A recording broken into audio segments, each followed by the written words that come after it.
안녕하세요. 저는 올해 50을 바라보고 있는 여자이고, 혼자서 아들 하나를 키우고 있습니다. 몇 년 전 저는 남편과 주위 사람들의 배신 때문에 정상적인 생활을 전혀 하지 못하다가 5년이 지난 지금은 다시 평범한 일상으로 돌아왔고, 이렇게 사연을 보내봅니다. 저와 남편은 고등학교 동창이라서 성인이 되어서도 가끔 만나서 밥도 먹고 연락도 하면서 지내다가 30대 초반에 결혼을 하게 되었답니다. 시부모님은 결혼을 하자마자 아들을 낳아야 한다고 권유하셨고, 다행히도 저는 아들을 낳을 수 있었어요. 남편은 사업가인데 다행히 하고 있는 사업이 잘 돼서 저는 집에서 아이를 돌보면서 남편이 열어준 동네 작은 카페에서 취미 삼아 일을 하고 있어요. 아주 작은 카페라 단골 손님 말고는 없는데, 그래도 아이가 이제 고등학생이 되어서 혼자 집에 있으면 적적할 저를 위해 남편이 카페를 차려준 것이었죠. 처음에는 카페를 운영했지만 매일 가니까 너무 힘들었고 제 사생활이 전혀 없는 것 같아서 아르바이트생을 구해야 할 것 같더라고요. 제가 40살이 넘어서 카페 분위기가 많이 올드해요. 카페에는 차 종류가 많고 손님들은 어르신들이 많이 오셔서 아르바이트생이 어느 정도 나이가 있는 사람이면 좋겠다는 생각을 했어요. 그런데 다행히도 37살의 여자가 저희 카페 아르바이트 공고를 보고 지원을 했더라고요. 면접을 보니 싹싹하고 카페 경력도 있고 결혼도 안 했어서 뽑지 않을 이유가 없었기에 바로 그날부터 인수인계하고 매장을 맡겼어요. 저와 8살 차이 나는 지영이는 일도 잘하고 한 번 말하면 잘 알아들어서 가르치기도 너무 편했고, 나이 많은 제가 불편할 수도 있는데 언니 언니 하면서 잘 따르더라고요. 저는 가게에 나오지 않아도 되는 날에 나와서 지영이를 도와주기도 하고, 손님이 없을 때는 도란도란 이야기도 나누면서 친해지게 되었죠. 저는 지영이가 37살이 되어서도 남자친구도 없고 결혼도 하지 않았길래 왜 결혼을 안 했는지 물으니 이미 한 번 갔다 왔다고 하더군요. 남편의 가정폭력 때문에 이혼을 해서 그 트라우마로 남자도 못 만나고 결혼은 꿈도 못 꾼다고 합니다. 마냥 해맑아 보였던 지영이에게 그런 슬픈 사연을 들으니 너무 울적해지고 마음이 아파와서 그날은 지영이에게 술을 사주기로 했어요. 저는 나이가 있다 보니 술을 잘 먹지 않는데 그날은 지영이에게 술이 필요할 것 같아서 같이 먹으러 갔습니다. 저희 둘은 취기가 점점 올라왔고 마음속 깊은 곳에 있는 이야기까지 하게 되었죠. 지영이는 사업을 구상하고 있다고 하더라고요. 자기는 지금 사업 자금을 모으기 위해서 저희 카페에서 아르바이트를 하는 것이고, 늦어도 좋으니 사업을 꼭 해보고 싶다고 했습니다. 저는 불쌍한 지영이가 얼른 성공했으면 좋겠다고 생각했고, 싹싹한 지영이 성격상 사업가라는 직업이 너무 잘 어울릴 것 같았죠. 생각해보니 저희 남편도 지영이처럼 정말 밑바닥부터 시작한 사업가인데 자수성가한 케이스라서 저희 남편에게 한번 사업 관련한 기술들을 배워보라고 했더니 지영이는 너무 감사하다면서 제 손을 잡더라고요. 그때 마침 술에 취한 저를 데리러 온 남편이 술집에 들어왔고 제 옆에 앉았습니다. 저는 남편에게 여보, 우리 지영이 불쌍한 지영이. 딱 한 번만 도와주라. 응? 내가 정말 아끼는 알바생인데 당신 옛날 모습이랑 너무 비슷해. 지영이도 사업을 하고 싶대. 응? 제발 딱 한 번만. 응? 이라고 하면서 지영이에게 사업 멘토가 되어달라고 부탁했어요. 남편은 자기도 좋다며 자기가 배운 사업 정보들을 지영이에게 전부 다 알려준다고 했죠. 그렇게 지영이는 카페 아르바이트가 끝나면 카페 문을 닫고 저희 집으로 와서 남편과 함께 사업 공부를 했고, 집에 올 수 없는 경우에는 둘이서 전화나 카톡을 하면서 사업에 대한 공부를 열심히 하더라고요. 남편은 자기도 오랜만에 공부를 해봐서 사업에 도움이 될 것 같다며 일석이조라고 했고, 지영이도 이런 정보들은 정말 어디서도 구하지 못하는데 너무 감사하다고 했습니다. 지영이는 밤을 새워가면서 공부를 했고, 점점 성장하는 모습을 보니까 왠지 모르게 기특하고, 30대 후반에 공부를 하면서 꿈을 이루려고 노력하는 지영이의 모습을 보면서 저도 많이 배웠습니다. 점점 저와 지영이는 저희 집에 스며들었고, 지영이가 드디어 사업을 시작했어요. 생각 외로 지영이의 사업은 정말 잘 되었고, 카페를 나올 틈도 없이 자기 회사 일로 굉장히 바빴죠. 남편은 선생님이 이런 기분이었을까 하면서 자기의 학생이 이렇게 성장하니까 자기가 더 기뻤다고 하더군요. 지영이는 점점 더 성장해서 자수성가한 사람이라며 기사도 나오고 잡지에도 실렸습니다. 저는 친한 사람이 이렇게 유명해지니까 너무 신기한 거 있죠? 하다못해 지영이는 TV 프로그램에 이제 막 사업을 시작하려고 하는 사람들에게 조언을 해주는 방송까지 나가서 이젠 멘토까지 되었습니다. 그런데도 지영이는 정말 착한 게, 그렇게 성공을 해서도 저희에게 연락도 계속 해주고 카페에도 자주 찾아오면서 늘 똑같이 초심을 잃지 않은 채로 저희를 대우해 주었습니다. 어느 날은 제가 카페 일을 마치기도 전에 저희 집에 와서 저희 아들과 남편과 밥을 먹고 있더라고요. 솔직히 한 테이블에서 셋이서 오순도순 밥을 먹고 있는 모습을 보니까 속상하긴 했지만, 그래도 지영이는 저에게 친동생과 다름없었기 때문에 개의치 않았어요. 저는 카페에는 다른 아르바이트생을 뽑았고, 지영이와 남편은 각자의 회사를 운영하느라 바쁜 나날들의 연속이었답니다. 그런데 갑자기 제 친한 친구 희숙이에게 연락이 오더라고요. 야, 나 오늘 너희 남편 봤는데 예전에 네 카페 아르바이트생이었던 지영이라는 애, 오늘 네 남편이랑 커플티 전문점에서 옷 맞추고 있던데? 라고 하는 겁니다.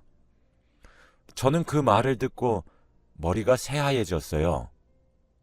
믿었던 두 사람한테 그런 배신감을 느끼니까 화도 안 나고 당황스럽기만 하더라고요. 저는 희숙이에게 혹시 찍은 사진이라도 있냐고 하니까 희숙이는 자기도 너무 놀라서 사진을 못 찍었다고 했습니다. 희숙이는 제 오랜 친구라 거짓말을 할 사람은 절대 아니기에 저는 희숙이의 말을 믿을 수밖에 없었죠. 다른 가게도 아니고 커플티 전문점이면 솔직히 말 다 했잖아요. 저는 두 사람이 같이 사업 정보를 공유할 때부터 사이가 깊어진 게 아닐까 싶었습니다. 저는 그날 밤 잠을 못 이루고 남편의 휴대폰에 있는 모든 증거를 수집하여 제 휴대폰으로 모두 전송했습니다. 그리고 다음날 그 두 사람에게 당당히 증거를 들이밀었죠. 그런데 저한테 들통나자 지영이와 남편은 놀라지도 않고 오히려 예상하고 있다는 반응을 보이면서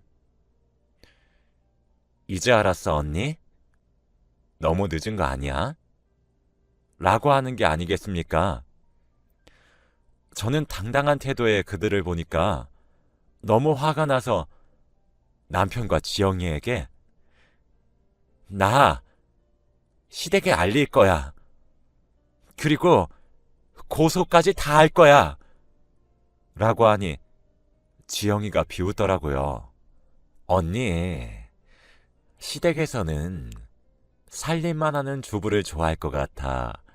아니면 나 같은 돈 잘 버는 사업가를 좋아할 것 같아? 라고 하더라고요. 남편도 그저 미안해. 이 말이 다였어요. 제가 생각해봐도 제가 아는 시댁은 당연히 지영이를 좋아할 것 같았기에 말문이 턱 막혔습니다. 지영이가 가정폭력을 당해서 헤어진 전 남편 이야기는 다 거짓말이었어요. 처음부터 유명한 사업가인 저희 남편에게 사업 꿀팁을 얻기 위해서 제 카페에 접근한 거였고 저에게 동정심을 유발한 거짓말이었습니다. 저는 반성하는 태도가 전혀 없는 그들을 두고 집으로 돌아와서 혼자서 펑펑 울었네요. 그런데 도저히 남편과 이혼은 못하겠더라고요. 저와 가장 친한 동생과 그렇게 불륜을 저질러도 아들이 이제 고등학생이니까 한참 예민할 시기였는데 쉽게 가정을 깰 수 없었습니다. 그리고 저는 아직 남편을 많이 사랑했던 것 같아요. 저는 희숙이에게 찾아가서 술을 마시면서 고민을 이야기했죠. 희숙이는 저에게 진심 어린 조언을 해주면서 남편 욕을 한 바가지로 해주었고 그날 저는 눈물 콧물 다 흘리면서 희숙이에게 안겨 내 이야기를 들어줘서 고맙다며 너 같은 친구 있어서 너무 행복하다는 말을 했습니다. 희숙이는 친구 사이인데 뭐 우리가 그냥 친구야? 앞으로도 힘든 일 있으면 나한테 다 말해 라고 했어요. 저는 믿었던 지영이에게 복수를 하기 위해서 기자들 앞에서 모든 것을 폭로했습니다. 지영이는 성실하고 착실한 이미지로 많은 사람들에게 존경의 대상으로 알려져 있는데 제가 저희 남편과의 불륜 사실과 지영이가 했던 말과 행동들을 자세하게 다 기자들에게 말을 했더니 기사가 정말 자극적으로 나가더라고요. 저는 한 언론사에게만 이야기했는데 그 기사 하나가 정말 널리 퍼져서 한순간에 지영이의 SNS는 악플로 가득해졌고 지영이의 이미지는 완전 망가졌죠. 저는 기사를 쓴 기자에게 만약 이 일이 유명해진다면 다른 이야기도 더 해주겠다고 말을 했었는데 그 말이 기사에 그대로 실리니 기사 댓글에도 얼른 더 알려달라고 재촉하더군요. 더 말할지 말지 고민을 하고 있었는데 그때 지영이가 전화가 왔습니다. 언니, 내가 미안해. 내가 죽을 죄를 졌어. 제발 그만 폭로해주라. 어? 내가 그 사람이랑 그만할게. 제발 미안해. 그 사람이랑 끝내는 걸로 내가 만족할 것 같니? 너 사업 접고 우리 남편 때문에 번 돈 80% 나한테 줘. 언니 미쳤어? 그건 절대 안 돼.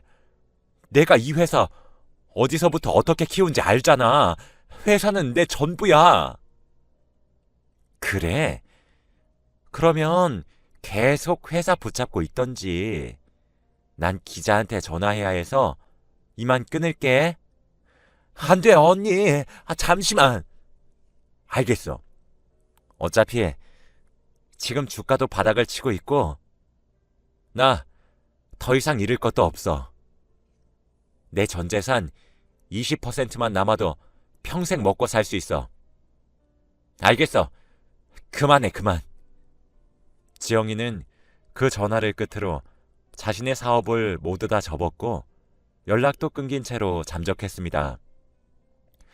저는 이렇게 하면 남편이 가정으로 돌아올 줄 알았어요. 그런데 가정으로 돌아올 줄 알았던 남편에게 또 다른 상간녀가 있었습니다. 저는 우연히 남편의 서류 가방에서 발견된 편지 한 통을 보고 바로 알아차릴 수 있었어요. 그 편지지의 글씨체는 바로 제 친구 희숙이의 글씨체와 똑같았거든요. 바로 남편의 상간녀는 제 친구 희숙이었습니다. 남편은 2명의 여자와 불륜을 저지르고 있던 것이었어요. 희숙이는 저를 이용해서 남편의 또 다른 상간녀를 쳐냈던 것이었습니다. 편지 내용을 보니 둘은 만난 지 벌써 3년이나 되었고 3주년 기념 편지더라고요. 이미 둘은 늙으면 멀리 시골로 떠나서 같이 살 계획까지 세우고 있었고 얼른 저와 이혼을 하라는 말까지 쓰여져 있었습니다. 그리고 편지지에는 자기야, 나는 당신이 바람 피워도 용서할 수 있어. 나 같은 여자 놓치면 후회한다. 우린 천생연분이야. 자기는 나 놔두고 아무데도 못 가? 라는 말도 쓰여져 있었죠. 희숙이는 이혼 서류까지 구해와서 저희 남편에게 주었는지 남편의 서류 가방에는 이혼 서류가 있었고 메모지로 이혼 얼른 하고 나랑 같이 알콩달콩 살자 라는 멘트까지 쓰여져 있었습니다. 지영이를 떨쳐내니 희숙이가 오다니요. 이 상황을 어떻게 해야 할지 도무지 감이 오지 않았고 지금 이대로 이혼을 해버리면 희숙이와 남편은 둘이서 행복하게 살 것 같았고 저는 절대 그 꼴은 못 보겠더라고요. 그치만 그들의 인생이 망해도 과연 둘이서 행복하게 살 수 있을지는 궁금했습니다. 저는 우선 그 편지지의 내용들을 모두 다 사진으로 찍어 놓았어요. 그런데 남편이 그날 저녁에 저에게 이혼 서류를 내밀면서 이혼을 요구했는데 당신 정말 후회 안 할 자신 있어? 라고 물었어요. 나 오래 고민한 거야. 희숙이랑 둘이서 살려고? 제가 알고 있는 걸 몰랐던 남편은 동공이 흔들렸고 약간 양심에 찔려하는 것 같더군요. 아니, 당신이 어떻게... 우리 카페 알바생으로도 모자라 나랑 제일 친한 친구랑 그런 짓을 해? 당신 아들한테 부끄럽지도 않니? 우리 아들한테는 제발 말하지 말아줘. 어? 제발 부탁할게. 라며 제 손을 부여잡길래 저는 그 손을 뿌리치고 나도 내가 어떻게 할지 몰라. 당신이랑 희숙이 내가 지옥 끝까지 찾아가서 복수할 거니까 하고 집에서 나온 후 다음날 이혼 서류를 남편 회사에 보냈습니다. 저는 남편도 지영이 때와 같이 기자들에게 모든 것을 폭로했어요. 물론 희숙이 관련된 일과 이때까지 남편이 사업을 하면서 저질렀던 모든 비리들도 같이요. 남편이 돈이 없어져도 희숙이가 과연 저희 남편을 좋아할지 궁금하더군요. 남편의 회사는 유명해서 그 기사는 지영이 때보다 더 빠른 속도로 널리 퍼져나갔고 아직 편지지의 내용은 알리지 않았습니다. 그때 희숙이에게 전화가 왔고 저는 전화를 받았어요. 희수가, 너 마침 전화 잘했다. 우리 남편이 지영이랑 바람났을 때 너한테 울고불고 이야기하면서 말할 때 너 참 무서웠겠다. 그치? 어, 솔직히 좀 웃기더라. 근데 어쩔 수 없었어. 어차피 네 남편이랑 나랑 운명이야. 근데 이제 장난 좀 그만 치지. 네가 20살 어린애도 아니고 우리 40대야. 나이값 좀 해. 언제까지 그렇게 남의 도움으로 살아갈래? 기사 곧 내릴 거야.